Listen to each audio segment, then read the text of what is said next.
ಮತ್ತೊಂದು ಕಲಶ ಹೇಳಿದ್ದಾರೆ. ಇನ್ನೂ ಗಾಥೆ ಆಚಾರ್ಯರು ಅಂತ ಗಾಥೆಯನ್ನ ತಮ್ಮ ಟೀಕೆಯೊಳಗ ಇಳಿಸಿಕೊಳ್ಳುವುದಕ್ಕಿಂತ ಮುಂಚೆ ಇನ್ನೊಂದು ಕಲಶ ಹೇಳಿದರು. ಏನ ಏಕೋ ದೂರಾ ತ್ಯಜತಿ ಮದಿರಾಮ ಬ್ರಾಹ್ಮಣತ್ವಾಭಿಮಾನ. ಒಬ್ಬ ದೂರದಿಂದನ ಬಿಟ್ಟುಕೊಡ್ತಾನೆ ಏನ ಮದ್ಯದ ಸೇವನೆಯನ್ನ. ಯಾವ ಕಾರಣದಿಂದ? ಬ್ರಾಹ್ಮಣಿದ್ದೇನೆ ಅನ್ನುವ ಅಭಿಮಾನದ ಕಾರಣದಿಂದ. ಬೆಳಗ್ಗೆ ದೃಷ್ಟಾಂತ ಹೇಳಿತ್ತಲ್ಲ, ಓರ್ವ ಶೂದ್ರಿಕೆಗೆ ಇಬ್ಬರು ಗಂಡು ಮಕ್ಕಳ, ಯುಗಲರೇ ಅವರ ಯುಗಲ. ನೀವು ಅವಳಿ ಮಕ್ಕಳು ಅಂತೇಳಿ ಹೇಳ್ತೇವೆ, ಹಾಗೆ ಯುಗಲ. ಒಬ್ಬ ಮಗನನ್ನ ಆ ಶೂದ್ರಿಕೆ ಬ್ರಾಹ್ಮಣನ ಹತ್ರ ಬಿಟ್ಟಿರ್ತಾಳೆ. ಆ ಮಗು ಆ ಬ್ರಾಹ್ಮಣನ ಮನೆಯೊಳಗ ಬೆಳೆದಿರ್ತಿದೆ. ಇನ್ನೊಬ್ಬ ಮಗನನ್ನು ತನ್ನ ಹತ್ರನೇ ಇಟ್ಕೊಂಡಿರ್ತಾಳೆ. ಆ ಮಗು ಶೂದ್ರರ ಹಾಗೆ ಬೆಳೆದಿರ್ತಿದೆ. ಅದಕ್ಕೆ ಯಾವ ಬ್ರಾಹ್ಮಣ ಅಂಥೇಳಿ ಬ್ರಾಹ್ಮಣನ ಮನೆಯಲ್ಲಿ ಬೆಳೆದಿದ್ದಾನಲ್ಲ, ಅವೇನಂತನೂ ನಾನು ಬ್ರಾಹ್ಮಣ ಇದ್ದೇನೆ ಅನ್ನುವ ಅಭಿಮಾನದಿಂದ ಮದ್ಯವನ್ನು ದೂರದಿಂದನೇ ತ್ಯಾಗ ಮಾಡ್ತಾನೆ. ಇನ್ನು ಅನ್ಯ ಶೂದ್ರ ಸ್ವಯಂ ಅಹಂ ಇತಿ. ಅಹಂ ನಾನು ಶೂದ್ರ ಇದ್ದೇನೆ ಅಂಥೇಳಿ ಅನ್ಯದವ ಶೂದ್ರತ್ವದ ಸ್ವೀಕಾರ ಮಾಡಿ ಸ್ನಾತಿ ನಿತ್ಯಂ ತಯೈವ. ಆ ಮದ್ಯದಿಂದ ದಿನ ಬೇಕಾದ್ರೆ ಅವನು ಸ್ನಾನನ ಮಾಡ್ತಾನೆ, ಅರ್ಥಾತ್ ಮದ್ಯದೊಳಗೆ ಮುಳುಗಿ ಹೇಳ್ತಾನೆ ಅಂತ ಅರ್ಥ. ದ್ವಾವಪ್ಪೇತೌ ಯುಗಪತ್ ಉದರಾನ್ ನಿರ್ಗತೌ ಶೂದ್ರಿಕಾಯ. ಅವರಿಬ್ಬರೂ ಏನು ಮಾಡಿದರು? ಹೀಗಿದ್ರೂ ಕೂಡ ಒಬ್ಬ ಮದ್ಯದ ಸೇವನೆಯನ್ನು ದೂರದಿಂದನೇ ಬಿಟ್ಟುಕೊಟ್ಟಿದ್ದಾನೆ, ಒಬ್ಬವ ಅದರಲ್ಲೇ ಮುಳುಗಿ ಹೇಳ್ತಾ ಇದ್ದೇನೆ, ನಾನು ಶೂದ್ರನೇ ಇದ್ದೇನೆ, ಕುಡಿಯುವುದು ನನ್ನ ಧರ್ಮ ಅಂತ ಅವನು ಹೇಳ್ತಾನೆ. ನಾನು ಬ್ರಾಹ್ಮಣಿದ್ದೇನೆ, ಮದ್ಯ ಕುಡಿಯೋದು ನನ್ನ ಧರ್ಮ ಅಲ್ಲ ಅಂಥೇಳಿ ದೂರದಿಂದನೇ ಅದನ್ನು ತ್ಯಾಗ ಮಾಡಿದ್ದಾನೆ.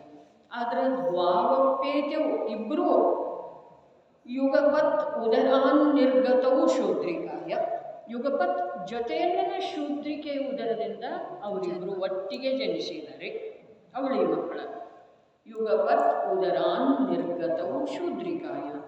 ಶೂದ್ರವು ಸಾಕ್ಷಾದಪಿ ಚರತೋ ಜಾತಿ ಭೇದ ಕ್ರಮೇಣ. ಶೂದ್ರವು ಸಾಕ್ಷಾತಪಿ, ಅವರಿಬ್ಬರು ಸಾಕ್ಷಾತ್ ಶೂದ್ರರನ್ನ ಅದರ ಬ್ರಾಹ್ಮಣನ ಮನೆಯಲ್ಲಿ ಬೆಳೆದಿದ್ರೆ ಏನಾಯ್ತು? ಸಾಕ್ಷಾತ್ ಶೂದ್ರ. ಯಾಕೆ? ಶೂದ್ರಳ ಉದರದಲ್ಲಿ ಬೆಳೆದಿದ್ದಾರೆ. ಶೂದ್ರಳ ಉದರದಿಂದ ಒಮ್ಮೆಲೆ ಇಬ್ಬರು ಹೊರಗೆ ಬಂದಿದ್ದಾರೆ, ಅರ್ಥಾತ್ ಜನ್ಮ ಪಡೆದಿದ್ದಾರೆ. 2 ವರ್ಷದ ಅಂತರಿಗೆ ಹೀಗೆ ಮಾತಿಲ್ಲ. ಹೀಗಿದ್ದ ಕಾರಣ ಜಾತಿ ಭೇದ ಭ್ರಮೇನ, ಹೀಗಿರುವ ವೇಳೆಗಳು ಕೂಡ ಅದರಲ್ಲಿ ಜಾತಿ ಭೇದವನ್ನು ಗಣಿಸುವುದ ಭ್ರಮೆ ಇದೆ. ಇವನನ್ನು ಬ್ರಾಹ್ಮಣ ಅಂಥೇಳಿ ತಿಳಿಯೋದ, ಅವನನ್ನು ಶೂದ್ರ ಅಂಥೇಳಿ ತಿಳಿಯೋದ, ಇದು ಭ್ರಮೆ ಇದೆ ಅಂಥೇಳಿ ಹೇಳ್ತಾ ಇದ್ದಾರೆ. ಏನು ಹೇಳ್ತಾರೆ ನೋಡಿ ಪ್ರವಚನಗಳು. ಈ ಕಲಶದ ಅರ್ಥವು ಅತ್ಯಂತ ಸರಳವಿದೆ. ಈಗ ಹೇಳ್ತಲ್ಲ ಶಬ್ದಾರ್ಥ ಹಾಗೆ ಅತ್ಯಂತ ಸರಳ ಇದೆ. ಆದರೂ ಪಾಂಡೇಯ ರಾಜವಲ್ಲರು ಈ ಕಲಶದ ಸ್ಪಷ್ಟೀಕರಣವನ್ನು ತುಂಬ ಸರಸವಾಗಿ ಮಾಡಿದ್ದಾರೆ. ಈಗ ಅದು ನಮ್ಮದು ನಿತ್ಯ ಸ್ವಾಧ್ಯಾಯದಲ್ಲಿ ಬಂದು ಹೋದಂತೆ ಇದೆ ರೀ, ಪುಣ್ಯ ಪಾಪ ಅಧಿಕಾರ ಅಂತ. ಈ ಕಲಶದ ವಿಸ್ತೃತ ಅಲ್ಲೇನು ಟೀಕೆ ಇದೆ ಅದರದ ಚರ್ಚೆ ಆದದ್ದು ಇದೆ. ಇಲ್ಲೇನು ಹೇಳ್ತಾ ಇದ್ದರು, ಪಾಂಡೇಯ ರಾಜವಲ್ಲರು ಈ ಕಲಶದ ಸ್ಪಷ್ಟೀಕರಣವನ್ನು ತುಂಬ ಸರಸವಾಗಿ ಮಾಡಿದ್ದಾರೆ. ಆದರೆ ಆ ರಸದ ಪರಿಚಯ ಮಾಡಿಕೊಳ್ಳಬೇಕ್ರಿ. ಅವರ ರಸಪೂರ್ಣವಾಗಿ ಮಾಡಿದ್ದಾರೆ, ರಸವತ್ತಾಗಿ ಮಾಡಿದ್ದಾರೆ ಈ ಕಲಶದ ಸ್ಪಷ್ಟೀಕರಣ. ಆದ್ರೆ ಆ ರಸದ ಸ್ವಾದ ತಗೊಳ್ಳೋರ್ಬೇಕಲ್ಲ, ಅದು ರಸಪೂರ್ಣ ಇದೆ, ಬೇಕಾದಷ್ಟು ರಸಪೂರಿ ಮಾವಿನ ಹಣ್ಣು ಹೇಳ್ತೀರಲ್ಲ ಹಾಗೆ ರಸ ತುಂಬಿದ್ದೇ ಇದೆ ಅದರೊಳಗೆ, ಸ್ಪಷ್ಟೀಕರಣದೊಳಗೆ. ಆದ್ರೆ ಆ ರಸ ಸೇವನೆ ಮಾಡುವಂಥವ್ರು, ರಸದ ಆಸ್ವಾದನೆ ಮಾಡುವಂಥವ್ರು, ರಸದ ಗ್ರಹಣ ಮಾಡುವಂಥವ್ರು ಬೇಕಲ್ಲ. ನಾವೀಗ ಚರ್ಚೆ ಮಾಡಿದ್ದಿತ್ತು, ಅದನ್ನು ಯಾವಾಗರೇ ತಾವು ಮತ್ತು ಅದನ್ನು ಕೇಳಬೇಕ್ರಿ. ಅವರು ಹೇಳಿರುವುದೇನೆಂದರೆ, ಇಲ್ಲಿ ಹೇಳ್ತಾರೆ ಇವರು ಜೀವನು ಬಹಳ ಅದಕ್ಕೆ ಇದು ಧೈರ್ಯದಿಂದ ಆಲಿಸುವಂಥದ್ದು ಇದೆ ರೀ, ಪುಣ್ಯ ಪಾಪ ಅಧಿಕಾರ ಅಂತಂದ್ರೆ. ಯಾಕೆ ಅಂತಂದ್ರೆ ಸಂಸಾರ ಮಾರ್ಗಕ್ಕೆ ಕೊನೆ ತರುವಂಥದ್ದು ಇದೆ ರೀ ಇದು. ಪುಣ್ಯ ಪಾಪದ ಭೇದ ಈ ಜೀವಕ್ಕೆ ಈ ಭವದಲ್ಲಿ ಬಂದ ಮೇಲೆ ಅಷ್ಟೇ ಆಗಿದೆ ಈಗ ಮಾತಿಲ್ಲ. ಪುಣ್ಯದ ಪಕ್ಷ ಈ ಜೀವಕ್ಕೆ ಅನಾದಿಯಿಂದ ಇದೆ ರೀ. ಪುಣ್ಯದ ಸಲುವಾಗಿ ಈ ಜೀವ ಬೇಕಾದಂಥ ಕಷ್ಟಪಡ್ತಿದ್ದೀರಿ. ಧರ್ಮದ ಸಲುವಾಗಿ ಅಲ್ಲ, ಪುಣ್ಯದ ಸಲುವಾಗಿ ರೀ. ಪುಣ್ಯದ ಸಲುವಾಗಿ ವ್ರತಾಚರಣೆ ಮಾಡ್ತಿದೆ. ಆ ವ್ರತದೊಳಗೆ ಭೇದಜ್ಞಾನ ಇಲ್ಲದೆ ಇರುವ ಕಾರಣದಿಂದ ಕಷ್ಟವನ್ನು ಸಹನೆ ಮಾಡ್ತಿದ್ದೇನಿಲ್ಲ. ಬೆಟ್ಟ ಹತ್ತುತ್ತಿದೆ, ದಾನ ಕೊಡ್ತಿದೆ. ನೋಡ್ರಿ, ಧನ ಸಾಕಷ್ಟು ಇದ್ರೂ ಕೂಡ ದಾನ ಕೊಡೋದು ಕಠಿಣನೇ ಇದೆ ಅಲ್ಲ. ಮನಸ್ಸನ್ನು ಹತೋಟಿಯೊಳಗೆ ಇಟ್ಕೊಳ್ಬೇಕಾಗ್ತಿದೆ. ದಾನ ಕೊಡೋದು ಕಠಿಣ ಇದೆ. ಶರೀರದೊಳಗೆ ಬಲ ಇದ್ರೂ ಕೂಡ ವ್ರತಾಚರಣೆ ಮಾಡೋದು ಕಠಿಣನೇ ಇದೆ ರೀ. ಹಾಗಾದ್ರೆ ಆ ಕಠಿಣತೆಯಿಂದ ಪ್ರಾಪ್ತವಾಗುವಂಥ ಕಾರ್ಯಗಳನ್ನು ಧರ್ಮದ ಅಭಿಪ್ರಾಯ ಇಟ್ಕೊಂಡು ಜೀವ ಮಾಡ್ತಾನೆ ಬಂದಿದ್ದಾನೆ, ಈಗೂ ಮಾಡ್ತಾನೆ ಇದ್ದಾನೆ. ದಶಲಕ್ಷಣದೊಳಗೆ 5 ಉಪವಾಸ ಮಾಡ್ತಾರೆ, 8 ಉಪವಾಸ ಮಾಡ್ತಾರೆ, 10 ಉಪವಾಸ ಮಾಡ್ತಾರೆ. ಯಾವ ಕಾರಣದಿಂದ ಕಷ್ಟ ಆಗ್ತಿದೆ ಏನಿಲ್ಲರಲ್ಲಿ, ಶಾರೀರಿಕವಾಗಿಯೂ ಆಗ್ತಿದೆ, ಮಾನಸಿಕವಾಗಿಯೂ ಅಲ್ಲಿ ಕಷ್ಟ ಭಾರ ಇದೆ. ಆದ್ರೂ ಕೂಡ ಧರ್ಮ ಬುದ್ಧಿಯಿಂದ ಮಾಡ್ತಾರೆ, ಪುಣ್ಯದ ಸಲುವಾಗಿ ಮಾಡ್ತಾರೆ. ಅರೆ, ಬಹಳಷ್ಟು ಜನರು ಸ್ಪಷ್ಟ ಹೇಳ್ತಾರೆ, ಈ ಕಾಲದೊಳಗೆ ಧರ್ಮಂತೂ ಆಗುವುದಿಲ್ಲ, ಧರ್ಮ ಅರ್ಥಾತ್ ಮೋಕ್ಷ ಅಂತೂ ಆಗುವುದಿಲ್ಲ ಈ ಕಾಲದೊಳಗೆ. ಹಾಗಾದ್ರೆ ಪುಣ್ಯ ಆಗ್ತಿದೆ ಏನಿಲ್ಲ, ಪುಣ್ಯ ಮಾಡೋನು, ಪುಣ್ಯ ಮಾಡ್ರಿ ಅಂಥೇಳಿ ಉಪದೇಶನೂ ಕೊಡ್ತಾರೆ. ಪುಣ್ಯ ಮಾಡೋನು ಅನ್ನೋ ಜೀವನಿಗೆ ಅದರದ್ದು ಪಕ್ಷನೂ ಇದೆ ರೀ. ಅದಕ್ಕೆ ಜಯಚಂದ್ ಚಾವ್ಡಾ ಇದೇ ಸಮಯ ಸಾರದೊಳಗೆ ಹೇಳ್ತಾರೆ, ಏನು ವ್ಯವಹಾರದ ಪಕ್ಷ ಈ ಜೀವಕ್ಕೆ ಮೊದಲಿನಿಂದ ಇದೆ.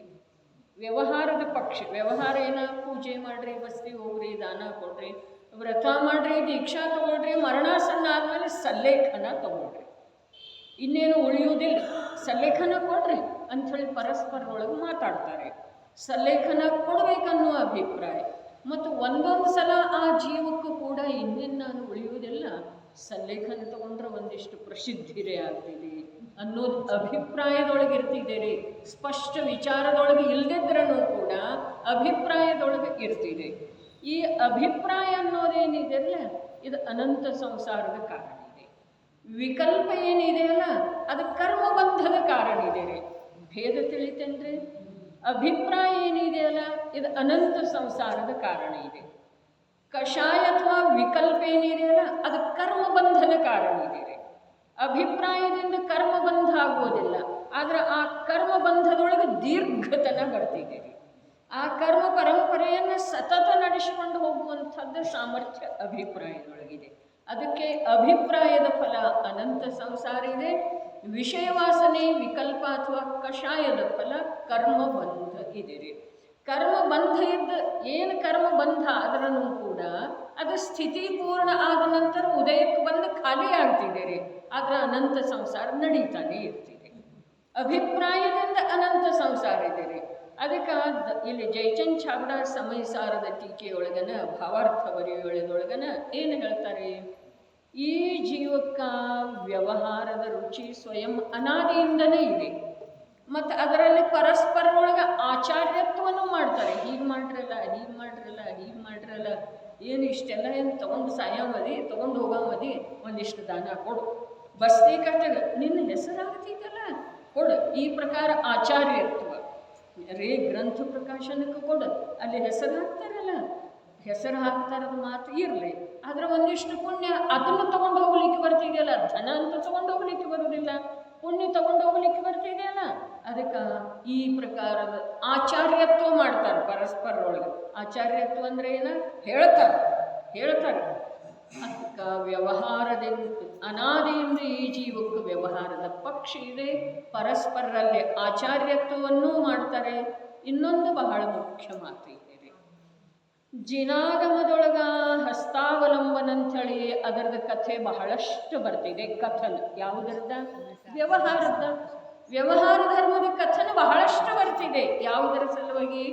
ನಿಶ್ಚಯದ ಹಸ್ತಾವಲಂಬನ ಅಂಥೇಳಿ ಬರ್ತಿದೆ. ಅದು ಕಥನ ಹಸ್ತಾವಲಂಬನ ಅಂಥೇಳಿ ಜಿನಾಗಮದಲ್ಲಿ ಕೂಡ ಇದರದ ಬಹಳಷ್ಟು ಕಥೆ ಬರ್ತಿದೆ. ಆದರೆ ಅದರ ಫಲ ಸಂಸಾರ ಇದೆ. ಇಷ್ಟ ಅಲ್ಲಿ ಹೇಳಿದ್ದಾರೆ. ನೋಡ್ರಿ, ಸಮಯಸಾರದ ಆಶ್ರಯ ಮಾಡುವಂಥ ಜೀವ ನಿಜವಾಗಿನ ಧೈರ್ಯಶಾಲಿ ಬೇಕು. ಇನ್ನಿಲ್ಲಿ ಪುಣ್ಯ ಪಾಪ ಅಧಿಕಾರ, ಮುಂದೆ ಬರುವಂಥ ಆಶ್ರವ ಅಧಿಕಾರ, ಸಂವರ ಅಧಿಕಾರ, ನಿರ್ಜರ ಅಧಿಕಾರ, ಅದರ ನಂತರ ಬಂಧ ಅಧಿಕಾರ, ಅದರ ನಂತರ ಮೋಕ್ಷ ಅಧಿಕಾರ, ಅದರ ನಂತರ ಸರ್ವ ವಿಶುದ್ಧ ಜ್ಞಾನ ಅಧಿಕಾರ. ಇವು ಒಂದಕ್ಕಿಂತ ಒಂದು ಉತ್ತರೋತ್ತರ ಮಹಾನ ಧೈರ್ಯದಿಂದ ಆಲಿಸುವ ಮತ್ತು ಅರಗಿಸಿಕೊಳ್ಳುವ ಸಾಧ್ಯತೆ ಇದೆ. ಸಾಮಾನ್ಯ ದುರ್ಬಲ ಪುರುಷನಿಗೆ ಅಥವಾ ದುರ್ಬಲ ಜೀವನಿಗೆ ಇವು ತಿಳಿದು ಬರುವುದು ಸಾಧ್ಯ ಇಲ್ಲ. ಅರಗಿಸಿಕೊಳ್ಳುವ ಮಾತು ನಂತರದ್ದು ಇದೆ.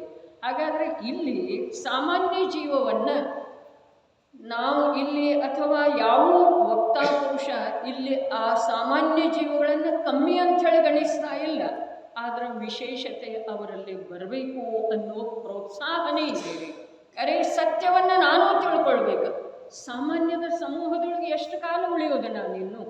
ಈ ಪ್ರಕಾರ ಛಲ ಉತ್ಪನ್ನ ಆಗಬೇಕು. ನನ್ನ ಕಲ್ಯಾಣ ನಾನು ಮಾಡ್ಕೊಳ್ಬೇಕು. ನಾನು ಭವಸಾಗರದಿಂದ ದಾಟಿ ಹೋಗುವಂಥ ಸುಂದರವಾದಂಥ ಕಲೆಯನ್ನು ಕಲಿತುಕೊಳ್ಳುವ ಸಲುವಾಗಿ ಜಿನಾಗಮದ ಅಭ್ಯಾಸವನ್ನು ಯಥಾರ್ಥ ರೂಪದಿಂದ ಮಾಡಬೇಕು, ಪ್ರಯತ್ನಪೂರ್ವಕ ತಿಳ್ಕೊಳ್ಬೇಕು ಮತ್ತು ಮಹಾಪುರುಷಾರ್ಥಪೂರ್ವಕ ಅಂತರಂಗದಲ್ಲಿ ಅಳವಡಿಸಿಕೊಳ್ಳಬೇಕು ಅನ್ನುವ ಭಾವ ಸಾಮಾನ್ಯ ಜೀವದಲ್ಲಿ ಜಾಗೃತ ಮಾಡುವ ಸಲುವಾಗಿ ಇದು ಸಾಮಾನ್ಯ ಜೀವನಿಗೆ ತಿಳಿಯುವ ಮಾತಲ್ಲ ಅಂಥೇಳಿ ಹೇಳ್ತಾರೆ. ಇದರ ಅರ್ಥ ಅವನನ್ನು ತಿರಸ್ಕಾರ ಮಾಡೋದು ಅಥವಾ ಹೊರಗಿಡುವ ಮಾತಿಲ್ಲ. ಅವನಲ್ಲೇ ಪ್ರೋತ್ಸಾಹನ ತುಂಬಿ ಅವನ ಸಾಮಾನ್ಯತ್ವವನ್ನು ಅವನಿಂದ ಬಿಡಿಸಿ ಅವನೊಳಗೆ ವಿಶೇಷತೆಯನ್ನು ತರುವುದಿದೆ. ಏನು ಹೇಳಿದ್ರು? ಸಾಮಾನ್ಯಶೇ ವಿಶೇಷ ಬಲವಾನ್ ಹೈ. ಸಾಮಾನ್ಯಕ್ಕಿಂತ ವಿಶೇಷ ಬಲವಂತ ಇದೆ. ಅರೆ, ಸಾಮಾನ್ಯಕ್ಕಿಂತ ವಿಶೇಷ ಬಲವಂತ ಅರ್ಥಾತ್ ಸಾಮಾನ್ಯ ಇದ ತ್ರಿಕಾಲಿ ಶುದ್ಧ ಸ್ವರೂಪರೇ ಅಲ್ಲಿ ಹೇಳುವ ಪ್ರಕಾರ, ಅಥವಾ ಅನೇಕ ಅರ್ಥ ಆದರೂ ಆಗ್ತಾವೆ. ಸಾಮಾನ್ಯಕ್ಕಿಂತ ವಿಶೇಷ ಬಲವಂತ ಇದೆ ಅಂಥೇಳಿ ಹೇಳಿದಾರಲ್ಲ. ಸಾಮಾನ್ಯ ಅಂದರೆ ಯಾವುದ? ತ್ರಿಕಾಲಿ ಧ್ರುವ ಸ್ವಭಾವ, ಅದು ಶುದ್ಧನೇ ಇದೆ ರೀ. ಜೀವದ ದ್ರವ್ಯ ಸ್ವಭಾವ ಶುದ್ಧನೇ ಇದೆ. ಜೀವ ನಿತ್ಯನೇ ಇದ್ದಾನೆ. ಜೀವ ಉತ್ಪಾದ ವೇದಿಂದ ಅತ್ಯಂತ ಭಿನ್ನ ಧ್ರುವ ಚೈತನ್ಯಮಯ ಇದ್ದಾನೆ. ಆದರೆ ಅದರಿಂದ ಏನು ಲಾಭ ಇಲ್ಲ. ವಿಶೇಷದೊಳಗೆ ಅರ್ಥಾತ್ ಪರ್ಯಾಯದೊಳಗೆ ಪ್ರಗಟ ಜ್ಞಾನದೊಳಗೆ ನಾನು ಹೀಗಿದ್ದೇನೆ ಅಂಥೇಳಿ ತಿಳ್ಕೊಳ್ಳೋದಿದೆ ವಿಶೇಷ ಇದೆ ರೀ. ಆ ವಿಶೇಷದಿಂದ ಕಾರ್ಯ ಆಗೋದಿದೆ ರೀ. ಸಾಮಾನ್ಯ ಅರ್ಥಾತ್ ಧ್ರುವ ಚೈತನ್ಯ ಸ್ವರೂಪದ ಧ್ರುವತ್ವದಿಂದ ಯಾವ ಕಾರ್ಯ ಆಗುವುದಿಲ್ಲ ರೀ. ಸ್ವಭಾವದೊಳಗೆ ಎಂದೂ ವಿಭಾವದ ಮಿಶ್ರಣ ಆಗಿಲ್ಲ, ಅದರಿಂದ ಯಾವ ಕಾರ್ಯನೂ ಆಗುವುದಿಲ್ಲ. ಅರೇ, ಸವ್ಯ ಶುದ್ಧಾಗೂ ಶುದ್ಧನಯ ಅಂಥೇಳಿ ಹೇಳಿದರು. ಆದರೆ ಎಲ್ಲರೂ ಶುದ್ಧನಯದಿಂದ ಶುದ್ಧನಯಿದ್ರೂ ಕೂಡ ಅದರಿಂದ ಯಾವ ಲಾಭ ಆಗುವುದಿಲ್ಲ.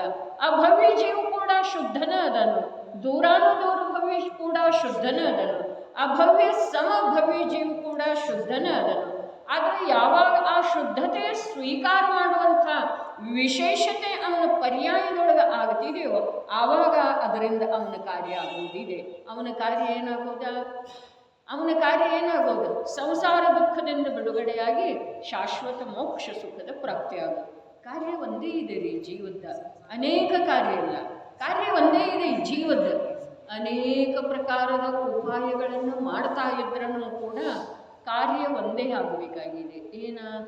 ಸಂಸಾರ ದುಃಖದಿಂದ ಬಿಡುಗಡೆ ಒಂದೇ, ಸ್ವಾಧೀನ ನಿರಾಕುಲ ಆತ್ಮಿಕ ಸುಖದ ಪ್ರಾಪ್ತಿ ಮಾಡಿಕೊಳ್ಳೋದು.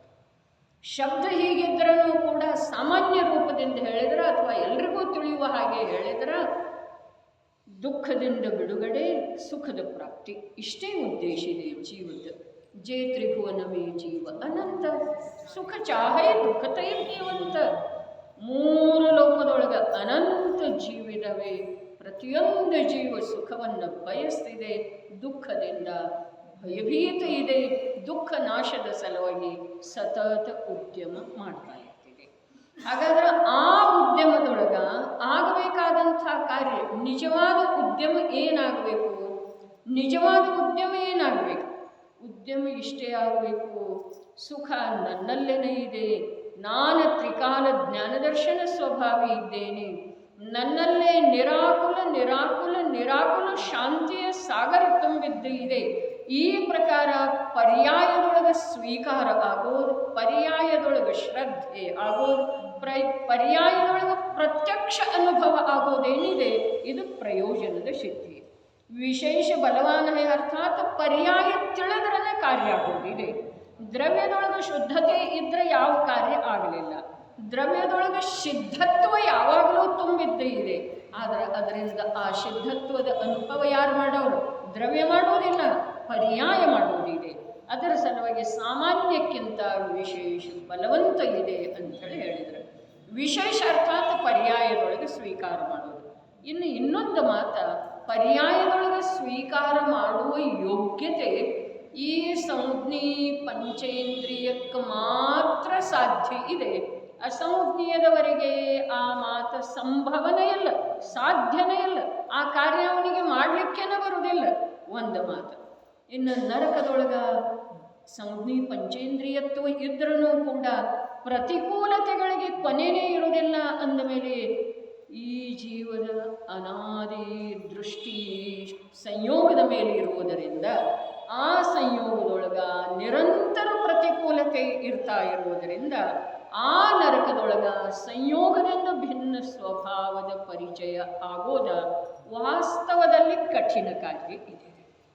ಇನ್ನು ಸ್ವರ್ಗದೊಳಗೆ ಎಲ್ಲ ಪ್ರಕಾರದ ಅನುಕೂಲತೆ ಇರುವುದರಿಂದ ಭೋಗಪ್ರಿಯ ಜೀವಕ್ಕ ಭೋಗದೊಳಗನ ರಸ ಇರ್ತಿದೆ ವಿನಃ ಆ ಭೋಗದಿಂದ ಪುಣ್ಯದ ಫಲದಿಂದ ಭಿನ್ನ ಚೈತನ್ಯ ತತ್ವವನ್ನು ಗುರುತಿಸುವ ಸಲುವಾಗಿ ಅಲ್ಲಿ ಈ ಜೀವಕ್ಕೆ ಮನಸ್ಸು ಬರೋದು ಕಠಿಣವೇ. ಹೀಗಾಗಿ ಈ ಒಂದು ಮನುಷ್ಯ ಭವದೊಳಗ ಈ ಕಾರ್ಯ ಮಾಡೋದ ಇಷ್ಟೆಲ್ಲ ಅನುಕೂಲತೆ ಇರುವೆಳದೊಳಗ ಸುಲಭ ಇದೆ. ಯಾವ ಕಾರ್ಯ? ನಾನು ತ್ರಿಕಾಲ ಜ್ಞಾನ ಮತ್ತು ಆನಂದ ಸ್ವರೂಪಿ ಇದ್ದೇನೆ, ನನಗೆ ದೇಹದ ಸ್ಪರ್ಶ ಇಲ್ಲ, ದೇಹದ ಸಂಯೋಗ ಇದೆ. ಆದರೆ ಸಂಯೋಗ ಯಾವುದರದ್ದು ಇದೆಯೋ ಅದರ ನಿಯಮದಿಂದ ಇರುವೆಳದೊಳಗೆ ಭಿನ್ನ ಇದೆ ಮತ್ತು ಒಂದು ದಿವಸ ಬಿಟ್ಟು ಹೋಗುವಂಥದ್ದಿದೆ. ಹಾಗಾದರೆ ದೇಹನ ಬಿಟ್ಟು ಹೋಗ್ತಿದೆ ಅಂದಮೇಲೆ ಉಳಿದೆಲ್ಲ ಸಂಯೋಗಗಳು ಯಾವ ಪ್ರತ್ಯಕ್ಷ ಭಿನ್ನದವು ಅವಂತೂ ಬಿಟ್ಟು ಹೋಗೇ ಹೋಗ್ತವೆ. ಈ ಪ್ರಕಾರದ ಅಭ್ಯಾಸ ದಿನನಿತ್ಯವೂ, ತನ್ನ ಸ್ವರೂಪದ ಅಭ್ಯಾಸ ದಿನನಿತ್ಯವೂ ಈ ಜೀವ ಮಾಡಿದರೆ ಆ ಅನಾದಿ ಮಿಥ್ಯಾತ್ವ ಬಿಟ್ಟು ಹೋಗಿ ಒಂದು ವೇಳೆ ಈ ಜೀವದ ಕಲ್ಯಾಣ ಆಗುವುದು ಸಾಧ್ಯ ಇದೆ. ಇಲ್ಲಿ ಪುಣ್ಯದ ಸಲುವಾಗಿ ಹೀಗೆ ಹೇಳ್ತಾ ಇದ್ದಾರೆ, ಪುಣ್ಯದ ರುಚಿ ಈ ಜೀವಕ್ಕೆ ಇದೆ. ಪುಣ್ಯ ಮಾಡಬೇಕು ಅಂಥೇಳಿ ಯಾವ ಜೀವ ಬಯಸ್ತಾನೆ ಇರ್ತಾನೆ. ಪುಣ್ಯ ಮಾಡಬಾರ್ದು, ಪುಣ್ಯಾತಕ ಮಾಡೋದ ಅಂಥೇಳಿ ಯಾವ ಜೀವ ಅನ್ನುವುದಿಲ್ಲ. ಕಟಕನಿಗೆ ಕೂಡ ಆ ಪ್ರಾಣಿಗಳನ್ನು ಕತ್ತರಿಸುವಂಥ ಯಾವ ಕಾರ್ಯ ಇದೆ ಇದು ಯಾವಾಗ ಬಿಟ್ಟು ಹೋಗ್ತಿದೆ ಅನ್ನಿಸ್ತಿದೆ. ಕಳ್ಳನಿಗೆ ಕೂಡ ಕಳ್ಳತನ ಮಾಡುವುದರೊಳಗೆ ಆನಂದ ಇರುವುದಿಲ್ಲ, ಭಯ ಇರ್ತಿದೆ. ಈ ಭಯಪ್ರದವಾದಂಥ ಕಾರ್ಯ ಯಾವಾಗ ಬಿಟ್ಟು ಹೋಗ್ತಿದೆ ಅಂತ ಇರ್ತಾನೆ. ಅಂದರೆ ಪಾಪ ಕಾರ್ಯದಿಂದ ಬಿಡುಗಡೆ ಹೊಂದಲಿಕ್ಕೆ ಬಯಸ್ತಾನೆ. ಮತ್ತು ಇಲ್ಲೇನು ಪಾಂಡ್ಯರಾಜ ಮಲ್ಲರು ಏನು ಹೇಳ್ತಾರೆ, ಅವರು ಹೇಳಿರುವುದೇನೆಂದರೆ, ನೋಡ್ರಿ ಭಾಳ ಅದ್ಭುತ ಮಾತಿದೆ, ನಿಜವಾಗಿ ಕಠೋರ ಕಠೋರ ಕಠೋರ ಇದೆ ರೀ. ನಮ್ಮ ಕೋಮಲ ಮನಸ್ಸಿಗೆ ಇದರದ ಗ್ರಹಣ ಆಗೋದ ನಿಜವಾಗಿ ಕಠಿಣ ಇದೆ ರೀ. ಏನು ಹೇಳ್ತಾರೆ, ಯಾವ ಜೀವನ, ಇದು ಜೈನರ ಸಭೆಯಲ್ಲಿ ಆತ್ಮ ಕಲ್ಯಾಣದ ಇಚ್ಛೆ ತೀವ್ರ ಇರುವಂಥವರ ಸಭೆಯಲ್ಲಿ ಮಾತ್ರ ಈ ಮಾತು ನಡೆಯೋದ್ರಿ. ಏನು ಹೇಳ್ತಾರೆ, ಯಾವ ಜೀವನ ದಯೆ ವ್ರತ ಶೀಲ ಸಂಯಮದಲ್ಲಿ ಮಗ್ನನಿದ್ದಾನೆ ಅವನಿಗೆ ಶುಭ ಕರ್ಮದ ಬಂಧವಾಗುತ್ತದೆ. ಆಗ್ತಿದೆ ಏನಿಲ್ರಿ, ಇದರೊಳಗೇನಿದೆ, ಅರೆ ಬಂಧ ಆಗ್ತಿದೆ ಮಹಾಪ್ರಭು, ನಿನಗೆ ಬಂಧ ಆಗ್ತಿದೆ, ಬಂಧ ಆಗ್ತಿದೆ, ಬಂಧನದೊಳಗೆ ಬೀಳ್ತೀನಿ. ನೋಡ್ರಿ, ಯಾವ ಯಾವ ಅನುಕೂಲ ಸಾಮಗ್ರಿಯಿಂದ ನಮಗೆ ಸಿಕ್ಕಿದಾವೆಯೋ ಅವೆಲ್ಲ ನಮ್ಮ ಪರಿಣಾಮಕ್ಕೆ ಬಂಧನ ರೂಪ ಇದಾವೆಯೋ ಅಥವಾ ವೈರಾಗ್ಯಕ್ಕೆ ಕಾರಣ ಅದಾವ್ರಿ, ಬಂಧನ ರೂಪ ಇದಾವೆ. ಪುಣ್ಯದ ಫಲದೊಳಗೆ ಜೀವ ಬಂಧಿತದನ್ರಿ. ಆದರೆ ಜೀವ ಆ ಪುಣ್ಯವನ್ನು ಬಯಸುವುದ ಆಶ್ಚರ್ಯದ ಸಂಗತಿ ಇದೆ. ಯಾವ ಜೀವನು ದಯೆ ವ್ರತ ಶೀಲ ಸಂಯಮದಲ್ಲಿ ಏನ ಮಗ್ನನಿದ್ದಾನೆ, ಮಾಡುತ್ತಿದ್ದಾನೆ ಅನ್ನಿಲ್ರಿ, ಮಾಡುವುದರ ನಿಷೇಧ ಇಲ್ಲ, ಆದರೆ ಅದರೊಳಗನ ತನ್ಮಯ ಇರೋದು, ಅದರೊಳಗನ ಸಂತುಷ್ಟ ಇರೋದು, ಅದರಿಂದ ಆನಂದದ ಅನುಭವ ಆಗೋದು, ಅದರಿಂದ ತೃಪ್ತಿ ಧರ್ಮದ ಭಾವನೆ ಇರೋದು, ಇದೇನಿದೆ ರೀ, ಇದು ನಿಜವಾಗಿ ಮಗ್ನ ಇದ್ದಾನೆ ಅನ್ನುವುದರ ಅಭಿಪ್ರಾಯ ಇದೆ ರೀ. ಅವನಿಗೆ ಶುಭ ಕರ್ಮದ ಬಂಧವಾಗುತ್ತದೆ. ಜ್ಞಾನಿ ಪುರುಷನು ಮಾಡ್ತಾನಲ್ಲ, ಸಮ್ಯಕ್ ದೃಷ್ಟಿ ಪುರುಷ, 2 ಕಷಾಯ ಚೌಕಡಿ ಹೊರಟೋಗಿರುವಂಥ ಪಂಚಮಗುಣ ಸ್ಥಾನವರ್ತಿ ಶ್ರಾವಕ, 3 ಕಷಾಯ ಚೌಕಡಿ ಹೊರಟೋಗಿರುವಂಥ ಭಾವಲಿಂಗಿ ಸಂತ, ಅವರು ವ್ರತ ಶೀಲ ಸಂಯಮ ಮೊದಲಾದವುಗಳನ್ನು ಮಾಡ್ತಾರಲ್ಲ, ಮಾಡೇ ಮಾಡ್ತಾರೆ, ಆದರೆ ಅದರಲ್ಲಿ ಅವರು ಮಗ್ನ ಇರುವುದಿಲ್ಲ. ಮಗ್ನ ಇರುವುದಿಲ್ಲ ಅಂದರೆ ಏನ, ಇದು ನನ್ನ ಕರ್ತವ್ಯ, ಇದರಿಂದ ನನ್ನ ಜೀವನ ಧನ್ಯ ಅಂಥೇಳಿ ಅವರಿಗೆ ಅನಿಸೋದನ್ನೇ ಇರುತ್ತೆ. ಹಾಗಾದ್ರೆ ಅವುಗಳನ್ನು ಯಾತಕ್ಕೆ ಮಾಡ್ತಾರೆ ಅವುಗಳನ್ನು ಯಾತಕ್ಕೆ ಮಾಡ್ತಾರೆ ಅಂತಂದ್ರೆ 2 ಪ್ರಕಾರದ ಪ್ರಯೋಜನ ಇದೆ. ಜೀವ, ಅರೆ ಅವರೇನು ಮಾಡ್ತಾರೋ ಅದನ್ನೇ ನಾವು ಮಾಡೋದಿದೆ, ಅವರಿಗೆ ಯಾವ ಪ್ರಯೋಜನ ಆಗೋದಿದೆ ಅದೇ ನಮಗೂ ಪ್ರಯೋಜನ ಆಗೋದಿದೆ. ಹಾಗಾದ್ರೆ ಶುಭದೊಳಗೂ ವರ್ತಿಸುವುದರ ಕಾರಣ ಜ್ಞಾನಿ ಪುರುಷನಿಗೆ 2 ಪ್ರಯೋಜನದ ಸಿದ್ಧಿ. ಏನ, ಒಂದಂದ್ರೆ ಅಶುಭ ಸನಿಹಕ್ಕೆ ಸುಳಿಯುವುದಿಲ್ಲ, ಶುಭದಲ್ಲಿ ನಿರಂತರ ವರ್ತಿಸ್ತಾ ಇದ್ರೆ ಅಶುಭ ಸನಿಹಕ್ಕೆ ಸುಳಿಯುವುದಿಲ್ಲ. ಇನ್ನೊಂದಂತಂದ್ರೆ ಸ್ವಭಾವದೊಳಗೆ ಹೋಗಲಿಕ್ಕೆ ಅನುಕೂಲ ಬಹಳ ಆಗ್ತಿದೆ ರೀ, ಸುಲಭ ಆಗ್ತಿದೆ ರೀ. ಸ್ವಭಾವದೊಳಗೆ ಅರೆ ವ್ರತಶೀಲ ಸಂಯಮ ಇವೆಲ್ಲ ಇರುವ ವೇಳೆದೊಳಗೆ ಸ್ವಭಾವದಲ್ಲಿ ಉಪಯೋಗ ಹೊರಟು ಹೋಗೋದು ಸುಲಭ ಆಗ್ತಿದೆ ರೀ. ಮತ್ತು ಅದರಲ್ಲೇ ನಿರಂತರ ವರ್ತಿಸ್ತಾ ಇರುವುದರಿಂದ ಅಶುಭ ಸ್ಮರಣೆಗೆ ಬರುವುದಿಲ್ಲರಿ. ಸರಳ ನ್ಯಾಯ ಇದೆ ಅಲ್ಲ, ಇದರಲ್ಲಿ ತಿಳ್ಕೊಳ್ಳುವಂಥದ್ದು ಕಷ್ಟದ್ದೇನಿದೆ. ಶುಭದೊಳಗೆ ಅರೆ ನೋಡ್ರಿ, ನಮ್ಮ ಜೀವನದೊಳಗೆ ಮುಂಜಾನೆ ಎದ್ದ ಕೂಡಲೇ ದೇವದರ್ಶನ, ಸ್ನಾನಾದಿ ಕ್ರಿಯೆಗಳಾದ ತಕ್ಷಣ ಪ್ರಥಮ ಕರ್ತವ್ಯ ಯಾವುದು? ದೇವದರ್ಶನ. ದೇವದರ್ಶನ ಆದ ನಂತರ ನಿಯಮದಿಂದ 1 ಗಂಟೆ ಸ್ವಾಧ್ಯಾಯ. ಅದರ ನಂತರ ಒಂದು ವೇಳೆ ಯಾರೋ ಊರಿಂದ ಸಾಧರ್ಮಿಗಳು ಬಂದಿದ್ರು ಅಂತಂದ್ರೆ 1 ಗಂಟೆ ಚರ್ಚೆ. ಹಾಗಾದ್ರೆ ಆ ವೇಳೆದೊಳಗೆ ನಾನು ಅದನ್ನು ತಿನ್ನಬೇಕು, ಇದನ್ನು ಮಾಡಬೇಕು, ಮಕ್ಕಳಿಗೆ ತಿನ್ನಿಸ್ಬೇಕು, ಮಕ್ಕಳಿಗೆ ಅದು ತರೋದಿತ್ತು, ಅಲ್ಲಿ ಹೋಗೋದಿದೆ, ಅವ್ರದ್ದು ಕಾರ್ಯಕ್ರಮ ಇದೆ, ಅದಕ್ಕೆ ಹೋಗಬೇಕಾಗಿದೆ. ಇವೆಲ್ಲ ವಿಚಾರಗಳ ತನ್ನಷ್ಟಕ್ಕೆ ತಾನೇ ಉಪಶಮಿತ ಆಗ್ತಾವೋ ಅಥವಾ ಇಲ್ಲ. ಅಂದರೆ ಶುಭದೊಳಗೆ ವರ್ತಿಸುವುದರಿಂದ, ಸ್ವಾಧ್ಯಾಯ ಚರ್ಚೆ ಮೊದಲಾದವುಗಳನ್ನೇ ವರ್ತಿಸುವುದರಿಂದ, ಉಪಯೋಗ ಅದರಲ್ಲೇ ರಮಿಸುವುದರಿಂದ, ಈಗೇನು ಬಂತು? ಉಪಯೋಗ ಅದರಲ್ಲೇ ರಮಿಸುವುದರಿಂದ ಲಾಭ ಏನ ಒಂದು ಅಶುಭ ತನ್ನಷ್ಟಕ್ಕೆ ತಾನೇ ದೂರ ಸರಿತಿದೆ. ನಂದೇನು ಈ ಸಮಯದೊಳಗೆ ಇಲ್ಲಿ ಪ್ರವೇಶ ಇಲ್ಲ, ಈ ಸಮಯದೊಳಗೆ ಇಲ್ಲಿ ಪ್ರವೇಶ ಇಲ್ಲ. ಹಿಂದೊಂದು ದೃಷ್ಟಾಂತ ಹೇಳಿತ್ತಲ್ಲ, ಮನೆಗೆ ಒಬ್ಬ ಕಾವಲುಗಾರ ವಾಚ್ಮೆನ್ನ ಇಡೋದ್ರಿ. ಅವನ ಡ್ಯೂಟಿ ಎಷ್ಟ?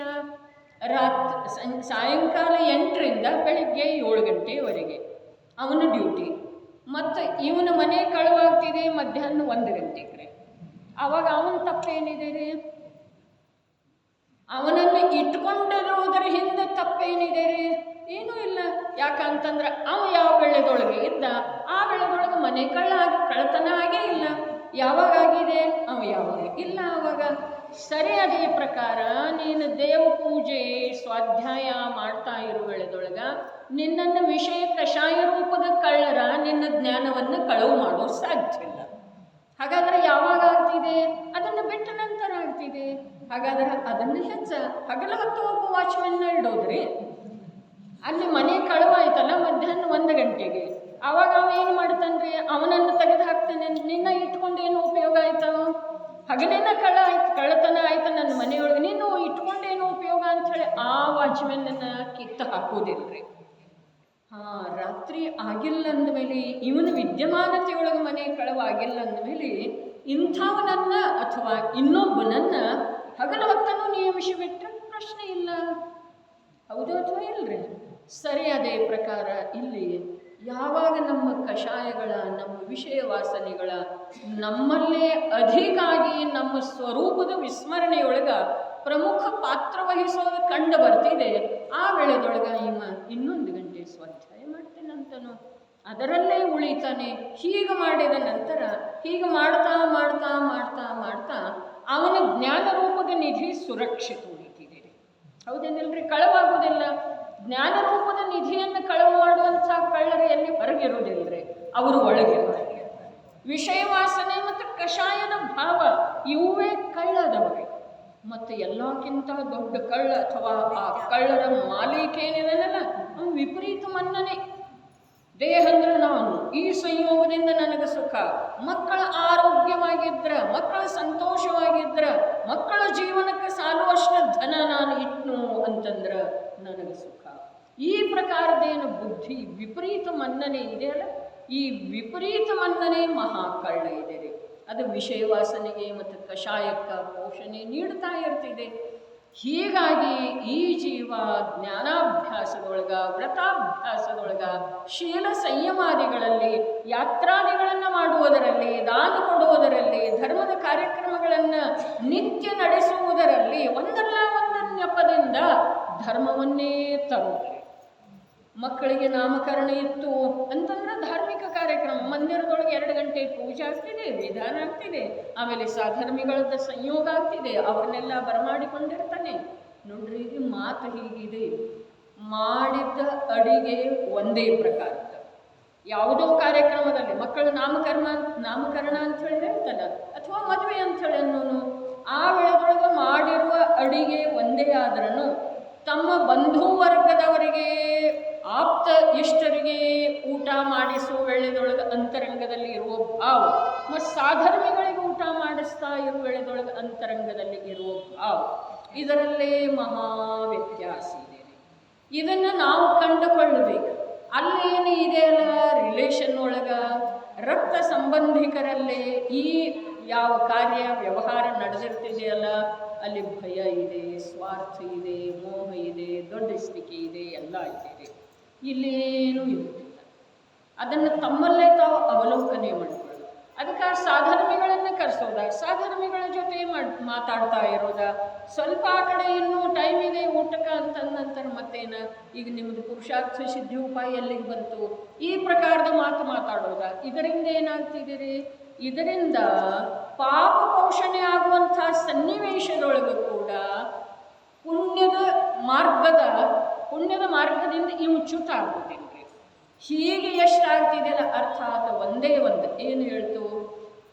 ಜ್ಞಾನ ರೂಪದ ನಿಧಿಯನ್ನು ವಿಷಯ ವಾಸನೆ ರೂಪದ ಕಷಾಯ ರೂಪದ ಏನು ಕಳ್ಳರ ನಿರಂತರ ಕೊಳ್ಳೆ ಹೊಡಿತಾ ಇದ್ದಾರೆ, ಅವರಿಂದ ತಪ್ಪಿಸಿಕೊಳ್ಳುವ ಸಲುವಾಗಿ, ಆ ಜ್ಞಾನ ನಿಧಿಯನ್ನು ಸುರಕ್ಷಿತ ಉಳಿಸಿಕೊಳ್ಳುವ ಸಲುವಾಗಿ ಒಂದೇ ಒಂದು ಉಪಾಯ ಇದೆ. ಧರ್ಮದ ಅನೇಕ ವಾಕ್ಯಾಚರಣೆ ಏನು ಹೇಳಿದರೆ ಅವುಗಳನ್ನು ತಮ್ಮ ಜೀವನದಲ್ಲಿ ಹೆಚ್ಚು ಸಮಯ ಸಾಪೇಕ್ಷ, ಸಂಖ್ಯಾ ಸಾಪೇಕ್ಷ, ರುಚಿ ಸಾಪೇಕ್ಷ ಹೆಚ್ಚು ತಮ್ಮ ಜೀವನದೊಳಗೆ ಇಳಿಸಿಕೊಳ್ಳೋದು. ಅದರಿಂದ ಏನಾಗ್ತಿದೆ, ಪಾಪದ ಪರಿಣಾಮಗಳ ತನ್ನಷ್ಟಕ್ಕೆ ತಾನೇ ದೂರ ಉಳಿತವೆ ಮತ್ತು ಆತ್ಮನ ಅನುಭೂತಿಯ ಸಲುವಾಗಿ, ಭೇದ ವಿಜ್ಞಾನದ ಸಲುವಾಗಿ, ಅಂತರಂಗದ ಸೂಕ್ಷ್ಮ ವಸ್ತು ಅರೂಪಿ ತತ್ವವನ್ನು ಗುರುತಿಸುವ ಸಲುವಾಗಿ, ಹಿಡ್ಕೊಳ್ಳುವ ಸಲುವಾಗಿ, ಪ್ರತ್ಯಕ್ಷ ಅನುಭವ ಮಾಡುವ ಸಲುವಾಗಿ ಯೋಗ್ಯ ಆಗ್ತಿದೆ ಪ್ರಗಟ ಜ್ಞಾನ. ತಿಳಿತೇನ್ರಿ? ಜ್ಞಾನ ನಿಧಿಯನ್ನು ಕೊಳ್ಳೆ ಹೊಡೆಯುವಂಥವರಿಂದ ರಕ್ಷಣೆ ಮಾಡಿದ ನಂತರ ಆ ಜ್ಞಾನ ನಿಧಿಯೊಳಗೆ, ಜ್ಞಾನದ ಪ್ರಗಟ ಸಾಮರ್ಥ್ಯದೊಳಗೆ ಇಷ್ಟು ಬಲ ಬರ್ತಿದೆ ಕಿ ಭೇದ ವಿಜ್ಞಾನ ಮಾಡಿ ಆತ್ಮನ ಅನುಭವ ಮಾಡುವಂಥದ್ದು.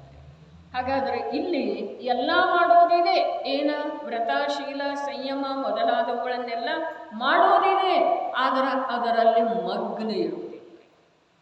ಮಗ್ನ ಇರೋದಿಲ್ಲ. ಅರ್ಥಾತ್ ಅದು ನಾನು ಮಾಡಬೇಕಾದಂಥ ಕಥೆ ನಾನು ಹಾಳು ಮಾಡ್ತಾ ಇದ್ದೇನೆ.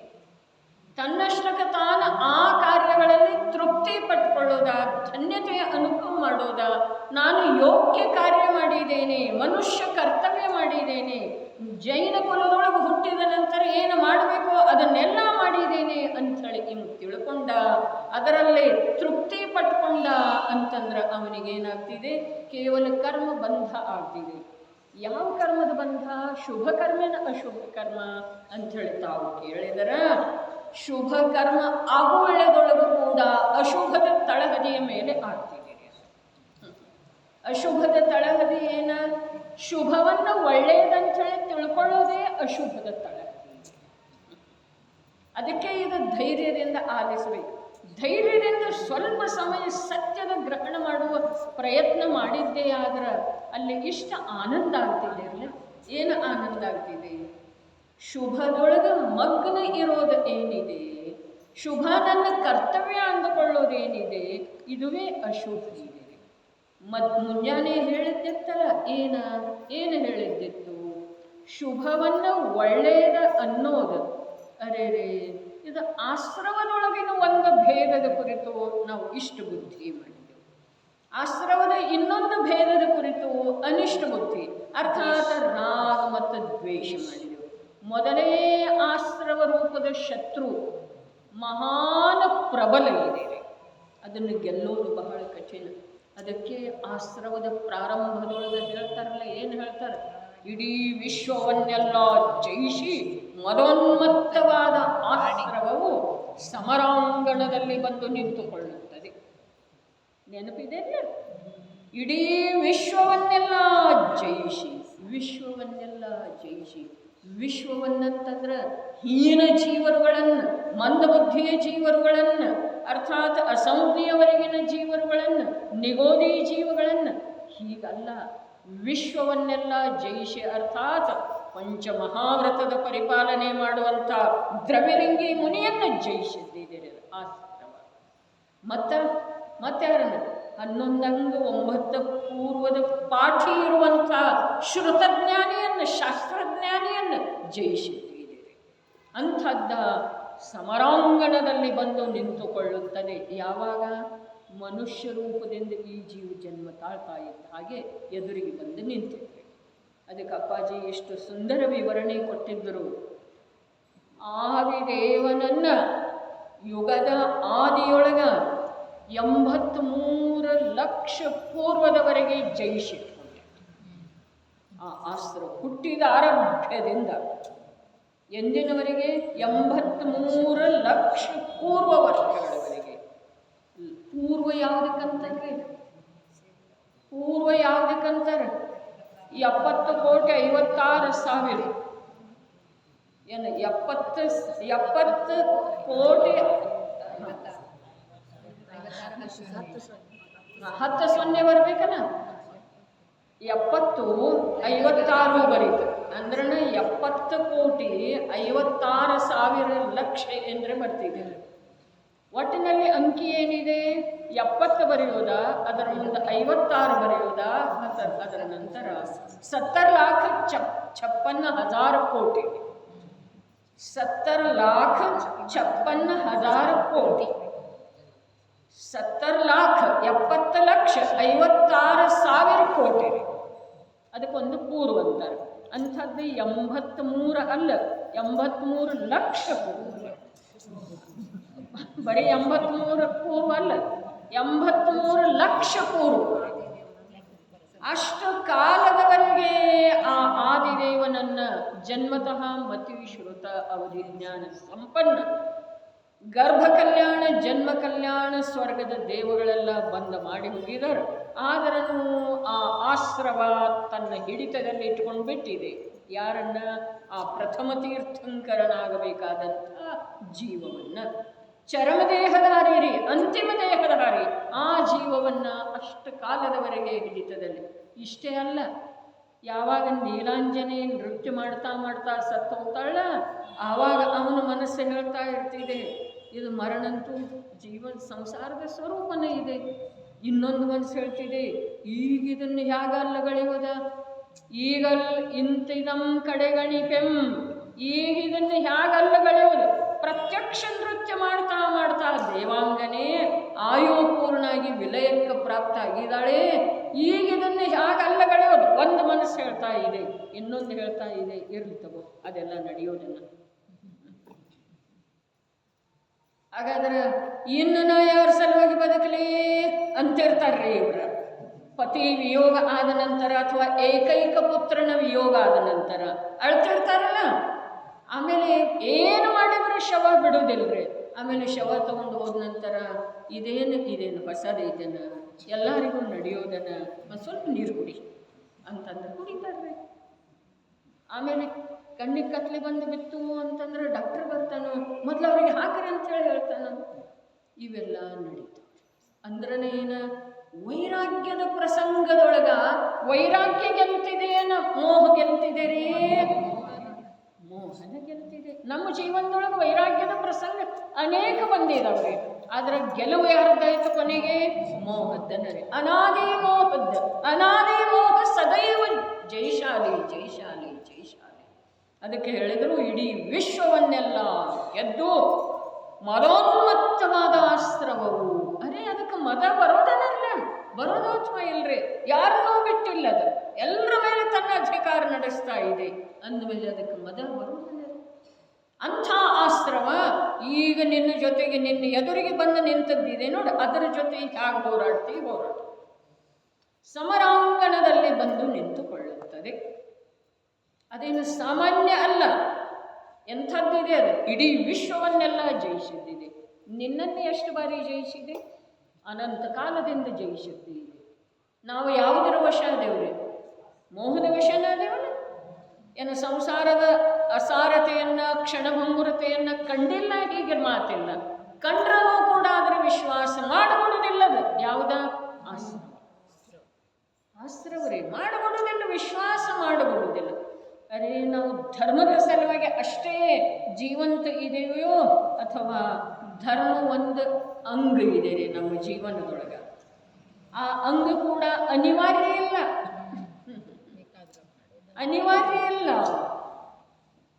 ವಿಚಾರ ಮಾಡುವುದ್ರೆ ಏನು ಹೇಳ್ತಾರೆ ನೋಡ್ರಿ, ಇಲ್ಲಿ ಬಹಳ ಅದ್ಭುತ ಮಾತಿದೆ. ಯಾವ ಜೀವನು ದಯೆ ವ್ರತ ಶೀಲ ಸಂಯಮದಲ್ಲಿ ಮಗ್ನನಿದ್ದಾನೆ ಅವನಿಗೆ ಶುಭ ಕರ್ಮದ ಬಂಧವಾಗುತ್ತದೆ. ವಾಕ್ಯ ಮುಗುದಿಲ್ಲ. ಯಾವ ಜೀವನು ಹಿಂಸೆ ವಿಷಯ ಕಷಾಯದಲ್ಲಿ ಮಗ್ನನಿದ್ದಾನೆ ಅವನಿಗೆ ಪಾಪಕರ್ಮದ ಬಂಧವಾಗುತ್ತದೆ. ಮುಂದ ಅವರಿಬ್ಬರು ತಮ್ಮ ತಮ್ಮ ಕ್ರಿಯೆಯಲ್ಲಿ ಮಗ್ನರಿದ್ದಾರೆ.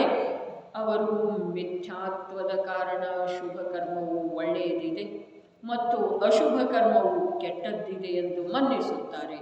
ಈ ಕಾರಣ ಅವರಿಬ್ಬರೂ ಮಿಥ್ಯಾ ದೃಷ್ಟಿಗಳಿದ್ದಾರೆ. ಬರೀ ಶುಭ ಕರ್ಮ ಅಷ್ಟೇ ಒಳ್ಳೆಯದಂತೇವೇನ್ರಿ ನಾವು? ಅಶುಭ ಕರ್ಮವನ್ನು ಕೂಡ ಕೆಲವೊಂದು ಪ್ರಸಂಗದೊಳಗ ಒಳ್ಳೆಯದ ಅನ್ನುವ ಅಭಿಪ್ರಾಯವನ್ನು ವ್ಯಕ್ತ ಮಾಡ್ತೇವ್ರಿ ವಚನದಿಂದ. ವಚನದಿಂದಲೇ ಏನು ಮಾಡೋದ?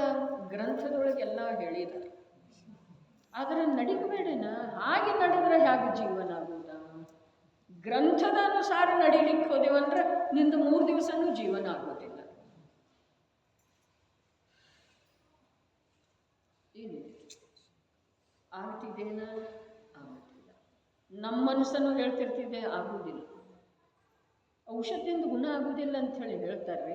ಒಂದು ವಸ್ತು ಇನ್ನೊಂದು ದ್ರವ್ಯದೊಳಗೆ, ಒಂದು ದ್ರವ್ಯ ಇನ್ನೊಂದು ದ್ರವ್ಯದೊಳಗೆ, ಇನ್ನೊಂದರ ಗುಣದೊಳಗೆ, ಇನ್ನೊಂದರ ಪರ್ಯಾಯದೊಳಗೆ ಏನೂ ಮಾಡೋ ಸಾಧ್ಯ ಇಲ್ಲ. ಎಷ್ಟು ವಿಶ್ವಾಸ ಇದೆ ರೀ? ಪೂರಾ ಇದೆ ರೀ.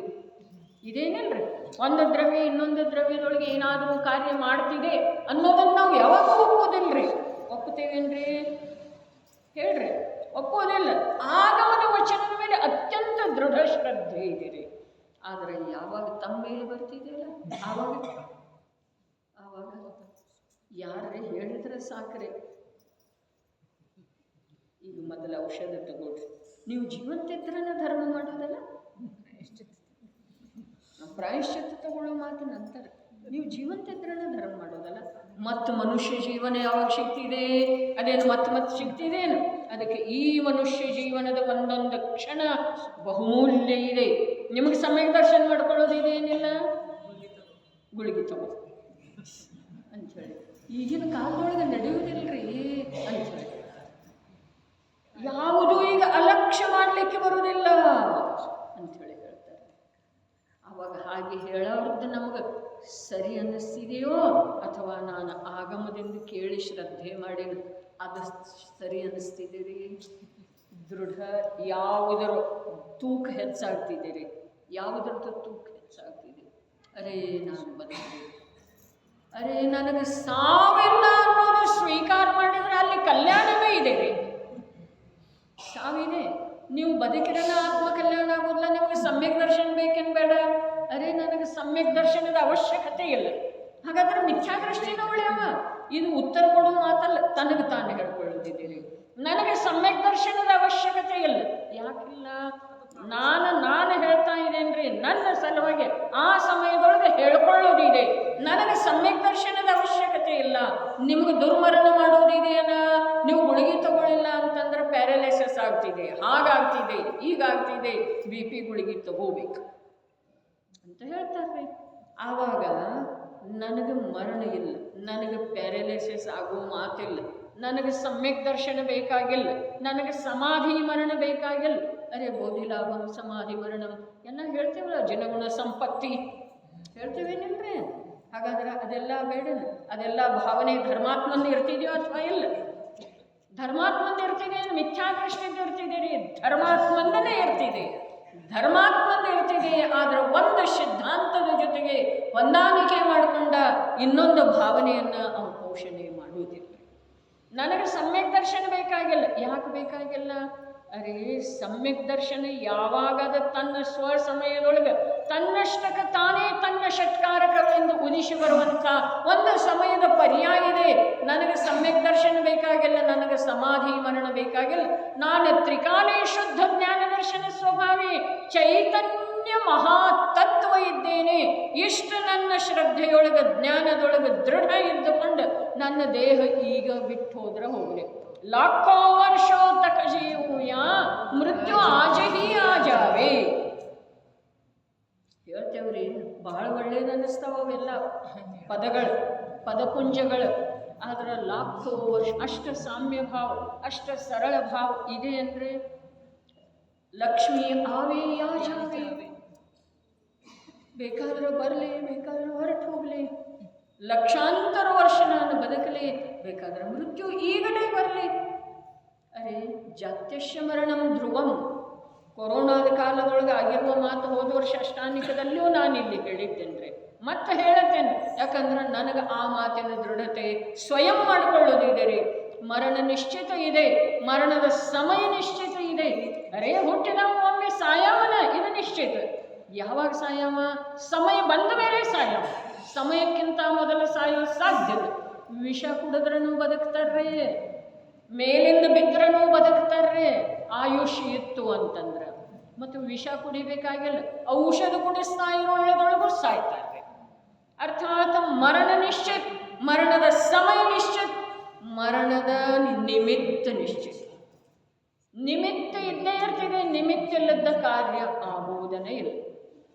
ನಿಮಿತ್ತ ಇಲ್ಲದ ಕಾರ್ಯ ಆಗೋದನೇ ಇಲ್ಲ. ಆದರೆ ನಿಮಿತ್ತದಿಂದ ಕಾರ್ಯ ಆಗ್ತಾ ಇಲ್ಲ, ಆಗಿಲ್ಲ, ಭವಿಷ್ಯದೊಳಗೆ ಆಗೋದು ಇಲ್ಲ. ನಿಮಿತ್ತದಿಂದ ಆಗೋದನೇ ಇಲ್ಲ. ಆದರೆ ನಿಮಿತ್ತ ಇದ್ದ ನಂತರ ಕಾರ್ಯ ಆಗುತ್ತೆ. ನಿಮಿತ್ತ ಇಲ್ಲದ ಕಾರ್ಯ ಆಗುವುದಿಲ್ಲ. ಭಾವದೀಪಿಕೆಯೊಳಗ ನಿಮಿತ್ತವನ್ನು ಎಷ್ಟು ಮೇಲೆ ಎತ್ತಿದರೋ ಅಂತಂದ್ರೆ ಉಪಾದಾನದ ಸರಿ ಸಮ ಒಯ್ತಾರೆ. ಉಪಾದಾನಕ್ಕಿಂತ ಮೇಲೆ ಎತ್ತೋ ಸಾಮರ್ಥ್ಯ ಜೈನಾಚಾರ್ಯರಿಗೆ ಇರೋದನೇ ಇಲ್ಲ. ಯಾಕೆ ಅಂತಂದ್ರೆ ವಸ್ತು ಸ್ವರೂಪ ಆಗಿಲ್ಲ. ವಸ್ತು ಸ್ವರೂಪ ಹೇಗಿದೆಯೋ ಹಾಗೆ ಯಾರು ಹೇಳ್ತಾರೋ ಅವರು ಜೈನಾಚಾರ್ಯರೇ. ಹಾಗಾದ್ರೆ ನಿಮಿತ್ತದ ಸ್ಥಾನವನ್ನು ಎಷ್ಟು ಮೇಲೆ ಕೊಯ್ದಿದರು ಅಂತಂದ್ರೆ ಸರಿ ಸಮಾನ, ಉಪಾದಾನಕ್ಕೆ ಸರಿ ಸಮಾನ ಒಯ್ದಿದ್ದಾರೆ. ಆದರೂ ಕೂಡ ಉಪಾದಾನದೊಳಗೆ ಅದೇನು ಮಾಡುವುದಿಲ್ಲ.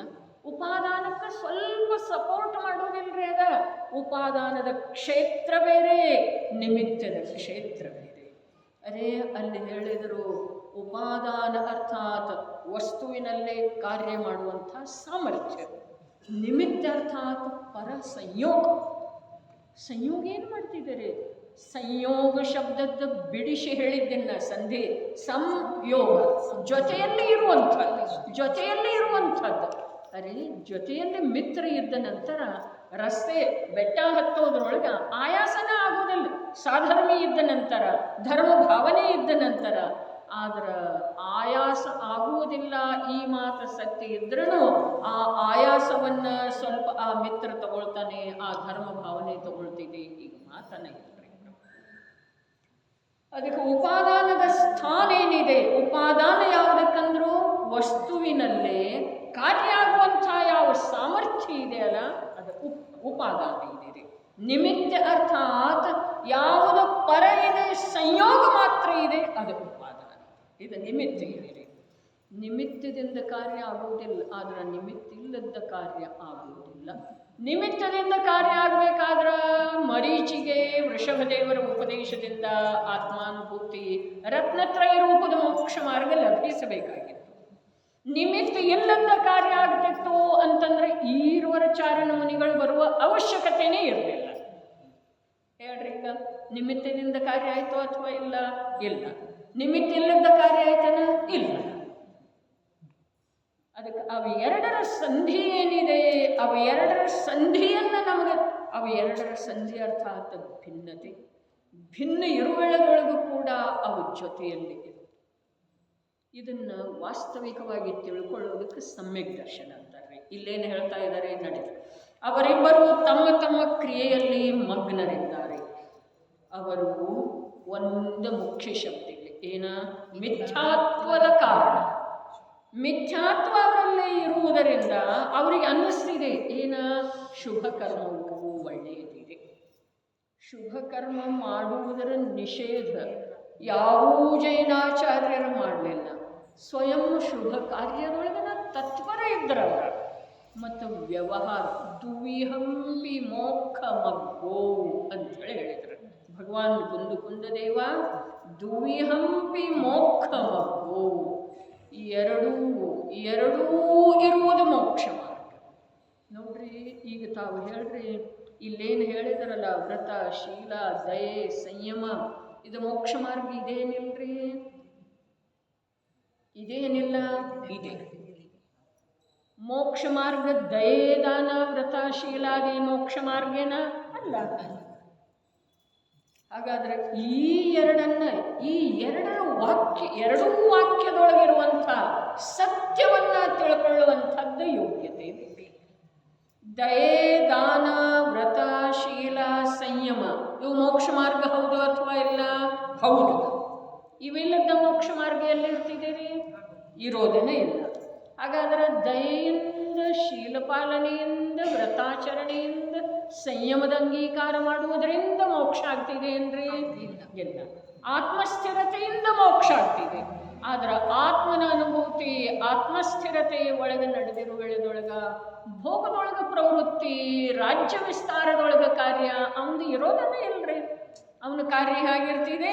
ವ್ರತಾಚರಣೆ ಇರ್ತಿದೆ, ಸಂಯಮ ಇರ್ತಿದೆ, ಧ್ಯಾನಸ್ಥ ಕೂತಿರ್ತಾನೆ, ಉಪಸರ್ಗ ಸಹಿಸ್ತಾ ಇರ್ತಾನೆ. ಇದೆಲ್ಲ ಬಾಹ್ಯದಲ್ಲಿ ನಡೆದಿರ್ತಿದೆ.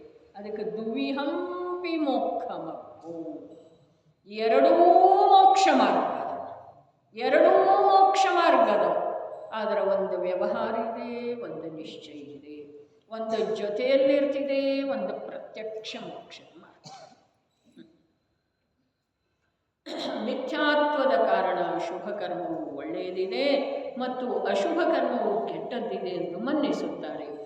ಈ ಕಾರಣ ಅವರಿಬ್ಬರೂ ಮಿಥ್ಯಾದೃಷ್ಟಿಗಳಿದ್ದಾರೆ. ಇಬ್ಬರೂ ಪ್ರಾಣಿಗಳು. ಏನು ಬಂತು? ಪ್ರಾಣಿಗಳು. ಪ್ರಾಣಿ ಅಂದರೆ ದಶಪ್ರಾಣದಿಂದ ಜೀವಿಸುವಂಥದ್ದನ್ನು ಪ್ರಾಣಿ ಅಂತಾರು, ಇದು ಒಂದು ವ್ಯಾಖ್ಯ. ಆದರೆ ಇಲ್ಲಿ ಈ ಇಬ್ಬರೂ ಪ್ರಾಣಿಗಳು ಯಾಕಂದ್ರು ಅಂತಂದ್ರೆ ಮಿಥ್ಯಾತ್ವ ಯಾರಲ್ಲಿ ಇದೆಯೋ ಅವ್ನು ತಿರಿಯಂಚಿನ ಹಾಗೆ ಅದನ್ರಿ. ಯಾವ ಜೀವನಿಗೆ ಸಮ್ಯಕ್ ದರ್ಶನ ಇಲ್ಲ ಅವನು ಪ್ರತ್ಯಕ್ಷ ತಿರಿಯಂಚನ ಅದನ್ರಿ. ಬಹಳ ಅದ್ಭುತ. ನಿಜವಾಗಿ ಹೃದಯದೊಳಗೆ ನೆಟ್ಟ ನಿಲ್ಲುವಂಥ ಮಿಥ್ಯಾತ್ವ ಎಲ್ಲಿಯವರೆಗೆ ಇದೆ. ಮಿಥ್ಯಾತ್ವದ ಕಾರಣ ಅಂತ ಹೇಳಿದ್ರೆ ಲಿಂಕ್ ಬೇಕ್ರಿ ನಮ್ಗೆ ಓದುವುದರೊಳಗ. ಮಿಥ್ಯಾತ್ವದ ಕಾರಣ ಶುಭ ಕರ್ಮ ಒಳ್ಳೆಯದಿದೆ ಅಂತ, ಮಿಥ್ಯಾತ್ವದ ಕಾರಣ ಅಶುಭ ಕರ್ಮ ಕೆಟ್ಟದ್ದು ಇದೆ ಅಂತ. ಆದರೆ ಆ ಮಿಥ್ಯಾತ್ವದ ಕಾರಣದಿಂದ ಅವನು ಮನುಷ್ಯ ಆಗಲಿಲ್ಲ. ಧರ್ಮ ಪಥವನ್ನು ಸಾಧಿಸದಿದ್ದರೆ ಮನುಜನು ಹಿರಿಯಂಚ. ಅರೆ ಸಮಯ ಸಾರದ ಪರಿಶಿಷ್ಟದೊಳಗ 415 ಗಾಥೆಗಳ ಮೇಲೆ ಟೀಕೆ ಬರೆದ ನಂತರ ಕೂಡ ಇನ್ನೂ ಹೇಳಬೇಕನ್ನಿಸ್ತಿದೆ ಟೀಕಾಕಾರನಿಗೆ. 415 ಗಾಥೆ ಸಮಯ ಸಾರದ್ದು ಕುಂದು ಕುಂದ ದೇವ ರಚನೆ ಮಾಡಿತ್ತು. ಆ 415 ಗಾಥೆಗಳ ಮೇಲೆ ವಿಪುಲ ಗದ್ಯ ಟೀಕೆ ಮತ್ತು 276 ಕಲಶಗಳನ್ನು ಬರೆದರು. ಆದ್ರೂ ಅವರಿಗೆ ಸಮಾಧಾನ ಅನಿಸಲಿಲ್ಲ. ಪರಿಶಿಷ್ಟ ಬರೆದರ್ರಿ ಕೊನೆಗೆ ಅಮೃತ ಚಂದ್ರದೇವ. ಅದರೊಳಗೆ 14 ಬಾರಿ ಪಶು ಅಂದಿದ್ದಾರೆ. ಮಿಥ್ಯಾದೃಷ್ಟಿ ಜೀವ ಪಶು 14 ಶ್ಲೋಕಗಳ ಮೂಲಕ 14 ಬಾರಿ ಪಶು ಅಂದಿದ್ದಾರೆ. ಹಾಗಾದರೆ ಇಲ್ಲಿ ಪ್ರಾಣಿ ಅಂದರೆ ಏನು? ಪಶು. ತಿರಿಯಂಚ ಮನುಷ್ಯ ರೂಪೇಣ ಮೃಗಾಶ್ಚರಂತೆ.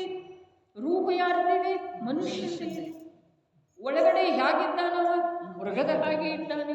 ಮೃಗಾಶ್ಚರಂತೆ, ಮೃಗಗಳ ಹಾಗೆ ರೀ.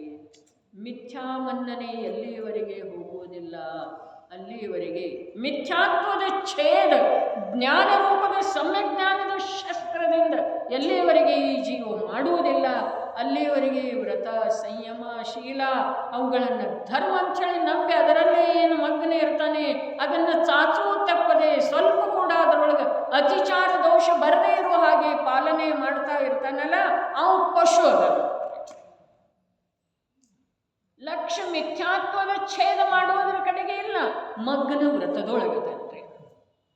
ಅದಕ್ಕೆ ಈ ಸೂಕ್ಷ್ಮ ಮಾತು ತಿಳ್ಕೊಳ್ಳುವ ಸಲುವಾಗಿ ನಿಜವಾಗಿ ವೀರ್ಯ ಜಾಗೃತಿ ಬೇಕ್ರಿ, ಜಾಗೃತ ಬೇಕು. ನಮ್ಮದೆಲ್ಲ ಸುಪ್ತಾವಸ್ಥೆಯಲ್ಲಿ ಹೊರಟು ಹೋಗಿದ್ದೀರಿ, ಕೋಮಾದೊಳಗೆ ಹೊರಟು ಹೋಗಿದ್ದೀರಿ. ನಮ್ಮದು ವೀರ್ಯ ಎಲ್ಲ ಸುಪ್ತಾವಸ್ಥೆ ಅಂತಂದ್ರೆ ನಿದ್ರೆ ಪೂರ್ಣ ಆದ ನಂತರ ಎಚ್ಚರ ಆಗ್ಬೋದು. ಅದು ಹಾಗಿಲ್ಲ. ಪ್ರಾಣಿ ಯಾಕಂದ್ರು ಅಲ್ಲಿ ಬೇಕಾದ್ರೆ ನಿಮ್ಮ ಗ್ರಂಥ ಇದ್ರೆ ಅಥವಾ ನೀವು ಡೈರಿ ಒಳಗೆ ಬರೆದಿಟ್ಕೊಳ್ರಿ, ಗ್ರಂಥ ಇನ್ನು ನಿಮ್ದು ಆಗಿರಲಿಲ್ಲ ಅಂತಂದ್ರೆ, ಇಲ್ಲ ಅದನ್ನು ನಿಮ್ದಾಗಿಸಿಕೊಂಡಿದ್ರಿ ಇಡೋದ ತಗೊಳ್ಳೋದ ಮಾತು ಬೇಡ, ನಿಮ್ಮ ಹತ್ರ ಇರಲಿ ಅಂಥೇಳಿ ಹೇಳಿದ್ದೆ ಯಾವುದರ ಸಲುವಾಗಿ? ರೂಮಲ್ಲಿ ಇಟ್ಟು ಬರಬೇಡ್ರಿ ಅಂಥೇಳಿ, ಅವ್ರು ತಗೊಳ್ಬೇಡ್ರಿ ಅಂಥೇಳಿ ಹೇಳಿದ್ರು ಅಷ್ಟೇ. ಪ್ರಾಣಿ ಶಬ್ದದ ಅರ್ಥ ಏನಿದೆ? ಮಿಥ್ಯಾತ್ವ ಎಲ್ಲಿಯವರೆಗೆ ಇದೆ ಅಲ್ಲಿವರೆಗೆ. ಇಬ್ಬರೂ ಪ್ರಾಣಿಗಳು ಕರ್ಮಬಂಧ ಮಾಡಿಕೊಳ್ಳುವಂಥವರಿದ್ದಾರೆ. ಸಮಯ ಆಗಿದೆ, ನಾಳೆ ನೋಡೋಣ. ಇದೇನಿದೆ ಒಂದೇ ಕಲಶದ ಮೇಲಿಂದ ವ್ಯಾಖ್ಯಾನ, ಅದನ್ನು ನಾಳೆ ಸಾಮೂಹಿಕ ವಾಚನ ಮಾಡಿ.